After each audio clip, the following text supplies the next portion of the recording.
আসসালামু আলাইকুম। রেসিপির ভ্রমণ চ্যানেলে আপনাদের স্বাগতম। আজকে আমি আপনাদের জন্য নিয়ে এসেছি কিভাবে পুঁই শাক দিয়ে মিষ্টি কুমড়া রান্না করে। আমার রান্না যদি ভালো লাগে অবশ্যই চ্যানেল সাবস্ক্রাইব করুন এবং পাশে থাকা বেল আইকনটি টিপে দিন। পারলে লাইক, কমেন্ট, শেয়ার করে দিন। দেখুন আমি চলে যাচ্ছি মূল রান্নায়।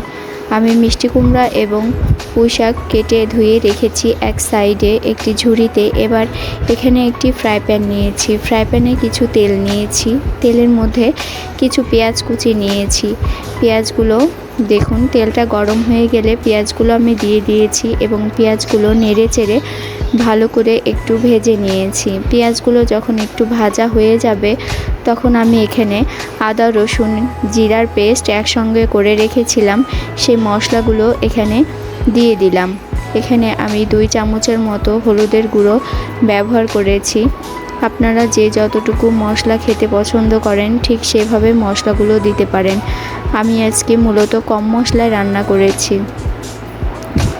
দেখুন আমার এখানে হলুদের গুঁড়ো দেওয়া হয়ে গিয়েছে এবং এখানে এবার মরিচের গুঁড়ো অ্যাড করে দিচ্ছি। আমার যখন মরিচের গুঁড়ো দেওয়া হয়ে যাবে এবার আমি একটু হালকা করে নেড়ে চেড়ে নিচ্ছি যাতে নিচে না লাগে। দেখুন আমি একটু নেড়ে চেড়ে দিলাম। এবার এখানে লবণ দিয়ে দেব। আমার ধরেন যতটুকু তরকারি ঠিক সেই অনুযায়ী আমি এখানে 1 চামচ থেকে একটু বেশি লবণ দিয়েছি। আপনারা আপনাদের তরকারির টেস্ট অনুযায়ী লবণটা অ্যাড করে দিবেন। লবণ অ্যাড করার পরে আমি এখানে কিছু পানি দিয়েছি। অল্প একটু পানি দিয়ে আমি মশলাগুলোকে একটু কষিয়ে নিব। যেহেতু আমার মশলাগুলো নিচে লেগে আসছে তাই আমি এখানে পানি দিয়েছি। যদি মশলা না লেগে আসে তাহলে নিচে ওইভাবে পানি দেওয়ার কোনো প্রয়োজন পড়ে না। দেখুন আমার মশলাগুলো আমি কষিয়ে নিচ্ছি এবং কষানো প্রায় হয়ে গিয়েছে। তেলগুলো উপরে ভেসে এসেছে। এবার দেখুন যে আমি মিষ্টি কুমড়ো এবং পুঁই শাকগুলো কেটে রেখেছিলাম সেগুলো এর মধ্যে দিয়ে দিচ্ছি। আমি মূলত এগুলো কেটে ধুয়ে কিছুক্ষণ রেখে দিয়েছিলাম ঝুড়িতে করে যাতে পানিগুলো একটু ঝরে যায়। যেহেতু পুঁই শাক এবং মিষ্টি কুমড়ো এ থেকেই পানি বের হবে অনেক। আমার সবগুলো দেখুন দেওয়া হয়ে গিয়েছে। এবার আমি নেড়ে চেড়ে মশলাগুলো মিষ্টি কুমড়ো এবং পুঁই শাকের সঙ্গে ভালো করে মিশিয়ে নিচ্ছি।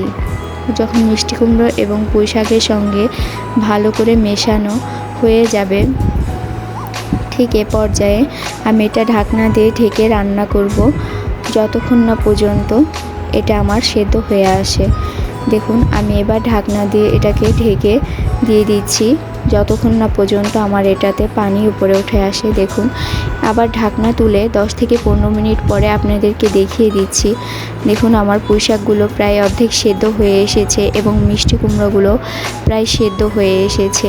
আমি মূলত পানি দিইনি, ঢাকনা দিয়ে ঢেকে দিয়েছি এবং এতেই অনেক পানি বের হয়েছে। এই পানির সাহায্যেই পুঁই শাকের ডাঁটাগুলোও সেদ্ধ হয়ে যাবে এবং মিষ্টি কুমড়োগুলোও সেদ্ধ হয়ে আসবে। দেখুন আমি এবার নেড়ে চেড়ে আবার ঢাকনা দিয়ে ঢেকে দেব যতক্ষণ না পর্যন্ত পুরোপুরি সেদ্ধ হয়ে যায় ঠিক সে পর্যন্ত। আমি ঢাকনা দিয়ে দেখুন আবার ঢেকে দিচ্ছি। ঢেকে দেওয়ার পরে আমি আপনাদেরকে ঢাকনা তুলে দেখাচ্ছি আমার তরকারিটা প্রায় হয়ে এসেছে এবং নিচে হালকা হালকা লেগে আসছে। ঠিক এ পর্যায়ে আমি নামিয়ে আপনাদের সামনে পরিবেশন করছি। এবার মিষ্টি কুমড়ো এবং পুঁই শাক রান্না করলে খেতে অনেক ভালো লাগে।